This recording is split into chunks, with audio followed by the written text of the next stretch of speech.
দাও, জোর দারু মারো তালে তালে। জামাত একটা সংগঠিত শক্তি হয়েছে, এ ব্যাপারে কোনো সন্দেহ নেই, কিন্তু জামাতের কার্যকলাপ জামাতকে দেশপ্রিয় দল হিসাবে কখনো তৈরি করবে না। এই শফিকুর রহমান ভণ্ড ইবলিসের পেটাত্তা, দাজ্জালের পেটাত্তা, এই রাজাকার আলবদর আল শামদেরকে ইনশাআল্লাহ পাকিস্তানে পাঠিয়ে দেব। উনি যে গতকালকে যে বলেছেন যে এই মহিলারা রাস্তায় বের হবে, সেই মহিলাগুলো পতিতা, তাহলে ওনার স্ত্রীকে উনি কি বলবেন? এই তো 5ই আগস্টের পর বাংলাদেশের রাজনীতিতে জনপ্রিয়তার শীর্ষে ছিলেন জামায়াত আমির ডক্টর শফিকুর রহমান। রাজনৈতিক অঙ্গনে তাকে ঘিরে ছিল ব্যাপক আলোচনা ও কৌতূহল। তবে হঠাৎ করেই একটি টুইটার পোস্ট সবকিছুর মোড় ঘুরিয়ে দেয়। ওই পোস্টকে কেন্দ্র করে দেশজুড়ে শুরু হয় তীব্র প্রতিক্রিয়া।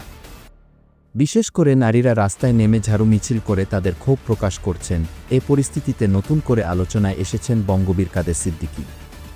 জামায়াত ও চলমান রাজনৈতিক ঘটনাপ্রবাহ নিয়ে তিনি মুখ খুলেছেন। তিনি জামায়াত সম্পর্কে কি বললেন? ডক্টর শফিকুর রহমানের এই বিতর্কিত ঘটনায় তার অবস্থানই বা কী? চলুন বিস্তারিত শুনে নেই বঙ্গবীর কাদের সিদ্দিকীর মুখ থেকেই। জামাত একটা সংগঠিত শক্তি হয়েছে, এ ব্যাপারে কোনো সন্দেহ নেই, কিন্তু জামাতের কার্যকলাপ জামাতকে দেশপ্রিয় দল হিসাবে কখনো তৈরি করবে না। আমরা যখন ব্রিটিশের কাছ থেকে পাকিস্তান হয়েছিলাম, যখন সমস্ত জাতি প্রায় সব ব্রিটিশ বিরোধী হয়ে পাকিস্তান চেয়েছিল, লড়কে লেঙ্গে পাকিস্তান,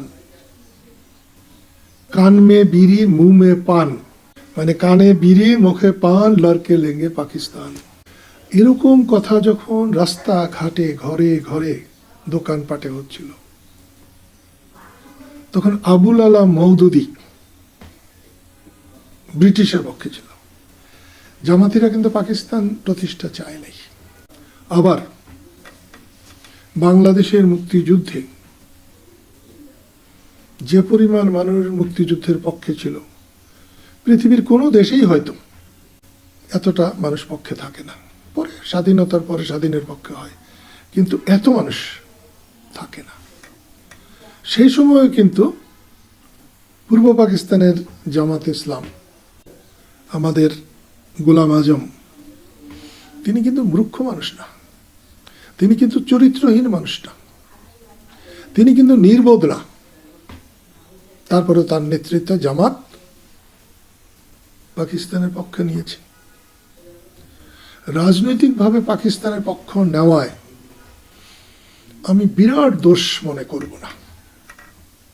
রাজনৈতিকভাবে আরো অনেক দল পাকিস্তানের পক্ষে ছিল, কিন্তু তারা পাকিস্তানের শুধু রাজনৈতিকভাবে পক্ষ নেয় নাই, তারা সক্রিয়ভাবে আলবদর বানিয়েছে, আল শামস বানিয়েছে। আমি জানি কবে দেখলাম গোলাম আজমের একটা মামলায় তাকে আসামি করা হয়েছিল, বাড়ি পড়াও, নারীর ইজ্জত হানি অথবা খুন খারাপি, এরকম। আমি তাদের সাথে একমত হব না যে গোলাম আজম খুন করেছে, নিজে যে বাড়ি পুষছে। কিন্তু গোলাম আজমের চেলারা যারা রাজাকার বানিয়েছে, আলবদর বানিয়েছে, আল শামস বানিয়েছে, সেই বানানোর নেতা হচ্ছেন গোলাম আজম। এবং এই সমস্ত লোকের যে সমস্ত কর্মকাণ্ড, এই কর্মকাণ্ডের জন্য গোলাম আজম দায়ী। তার তৈরি, তার ফলোয়ার্সরা যে কাজ করেছে, এ কাজের জন্য সে দায়ী। এ ব্যাপারে তার বিচার হতে পারে, তার 50 বার ফাঁসি হইতে পারে। যে মহিলারা রাস্তায় বের হবে, সেই মহিলাগুলো পতিতা, তাহলে ওনার স্ত্রীকে উনি কি বলবেন? তাহলে ওনারা সেই বিষয়গুলো ওনারা কিভাবে করে দেখবেন? ওনারা যা করতে যাচ্ছে বাংলাদেশে, এই বাংলাদেশ 54 বছর পরে, স্বাধীনতার 54 বছর পরে, কখনোই ওনারা আমাদেরকে এরকম করে দাসত্ব বরণ করাতে পারবেন না। ওনাদেরকে এই জন্য ওনাদেরকে ক্ষমা চাইতে হবে, এবং বাংলাদেশের মানুষ ওনাদেরকে দেখছে, ওনাদেরকে বুঝছে ওনারা কি করতে চাচ্ছে। আমাদের আজকের যে মিছিলটা ছিল, প্রতিবাদটা ছিল, বিশেষ করে এই মাত্র যে ঝাড়ু মারো প্রতিবাদটা আমাদের হলো, এটা মূলত হচ্ছে সেই সকল নারী বিদেশির ওপর যারা নাকি নারীদেরকে সম্মান করতে পারে না, যারা মেয়েদেরকে দবিয়ে রাখার চেষ্টা করে, মেয়েদেরকে তারা দাসী হিসেবে ঘরের মধ্যে বন্দী করে রাখতে চায়, তাদের বিরুদ্ধে। বিশেষ করে এই প্রতিবাদটা ছিল জামাতের সেই আমিরের বিরুদ্ধে, যেই আমির নাকি কর্মসংস্থান নারীদেরকে পতিতার সাথে তুলনা করে সেই নারীদেরকে পতিতা এবং বেশ্যা বলে সম্বোধন করেছে। আমিরের এরকম মন্তব্যের পর আমার তো মনে হয় না এটা কোনো রাজনৈতিক দলের আমিরের মন্তব্য হতে পারে। তাই তাকে আমি কোনো একটি রাজনৈতিক দলের বা ধর্মভিত্তিক রাজনৈতিক দলের আমির হিসেবে আমার তাকে আর কোনো সম্মান বা তার প্রতি কোনো শ্রদ্ধা ভক্তি কোনো কিছুই নেই। তাকে আমার তো মনে হচ্ছে যে যদি আমি কোনো ক্ষমতায় থাকতাম তাহলে আমি এরকম আমিরকে আমি বহিষ্কার করে দিতাম। কারণ যে আমির নাকি নারীদের সম্মান করতে পারে না, সে কিসের আমির? সে কিসের রাজনৈতিক দলের নেতা? সে কিভাবে একটি দেশকে নারীবিহীন ভাবে এগিয়ে নিয়ে যাবে? আমাদের বড় বড় যে মহিষী রয়েছেন তারা সকলেই কিন্তু নারী ছিলেন। এই বাংলার মাটিতে প্রীতিলতা সেনের জন্ম, এই বাংলার মাটিতে বেগম রোকেয়ার জন্ম, এই বাংলার মাটিতে সুফিয়া কামালের জন্ম। তারা তাদের কর্মের মাধ্যমে, কৃতিত্বের মাধ্যমে এই বাংলাদেশের গৌরবকে নিয়ে গেছেন উচ্চতর অনন্ত এক সিংহের মধ্যে। তো সেই জায়গার মধ্যে মেয়েদের মাধ্যমে আমরা আমাদের বাংলাদেশকে যতটা গৌরবময় উজ্জ্বল জায়গায় আমরা নিয়ে গেছি, এই আমিরের এই বক্তব্যের পরে এটা তো আমাদের বাঙালি হিসেবে আমাদের লজ্জার যে আমরা এমন একজন রাজনৈতিক দলকে আমাদের দেশে রাজনীতি করার সুযোগ দিয়েছি যারা এই মেয়েদেরকে অসম্মান করে, মেয়েদেরকে তারা দামিয়ে রাখতে। এই শফিকুর রহমান ভণ্ড ইবলিসের পেতাত্তা, দাজ্জালের পেতাত্তা, এই রাজাকার আলবদর আল শামদেরকে ইনশাআল্লাহ পাকিস্তানে পাঠিয়ে দেব। আপনারা সোশ্যাল মিডিয়া ইউজ করেন, আপনাদের মধ্য দিয়ে আমরা খবর জানতে পাই। আমাকে অত্যন্ত ব্যথিত করেছে যে এরকম একটা লেবাসদারি শয়তান, যার মুখে পাকা দাড়ি, যার চুল পাকা, সে এরকম একটা মিথ্যা কথা জাতির সামনে বলতে পারে। এবং তার চাইতে সবচেয়ে বড় বিষয়, যে নারীদের গর্ভে আমি জন্ম নিয়েছি সেই নারীদেরকে সে পতিতা বলেছে। এই কুলাঙ্গারকে বাংলাদেশের মাটি থেকে অতি দ্রুত ঘাট ধরে বের করে দেওয়া উচিত।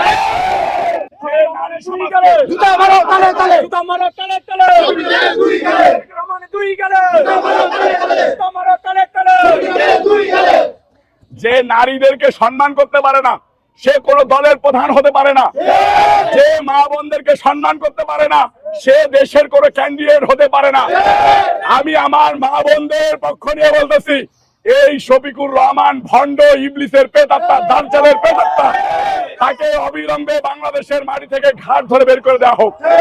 মা বোনদেরকে জাগ্রত করার জন্য বলতেছি, আপনারা রাজপথে নেমে আসেন। আপনারা 12 তারিখ ব্যালটের মধ্য দিয়ে এই ধর্ষকদেরকে না বলুন, এই রাজাকার আলবদর আল শামদেরকে না বলুন। এই যে ছাত্রলীগ যুবলীগের ভিতরে থেকে, যারা আওয়ামী লীগের ভিতরে থেকে বাংলাদেশকে বাংলাদেশকে নিয়ে ষড়যন্ত্র লিপ্ত থেকে দুর্নীতিগ্রস্ত হয়েছে, তাদেরকে 12 তারিখ না বলুন, ধানের শীষে ভোট দিন। এই রাজাকার আলবদর আল শামদেরকে ইনশাআল্লাহ পাকিস্তানে পাঠিয়ে দেব। প্রিয় দর্শক, জামাত আমিরের ফেসবুক এবং টুইটার হ্যাক হওয়ার বিষয়টি নিয়ে আপনাদের কি মতামত? এছাড়াও জামাত সম্পর্কে বঙ্গবীর কাদের সিদ্দিকীর এমন মন্তব্য নিয়ে আপনাদের মতামত আমাদের কমেন্ট বক্সে কমেন্ট করে জানাতে পারেন।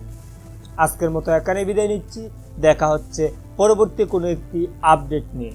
এই পর্যন্ত ভালো থাকবেন সবাই, ধন্যবাদ সবাইকে।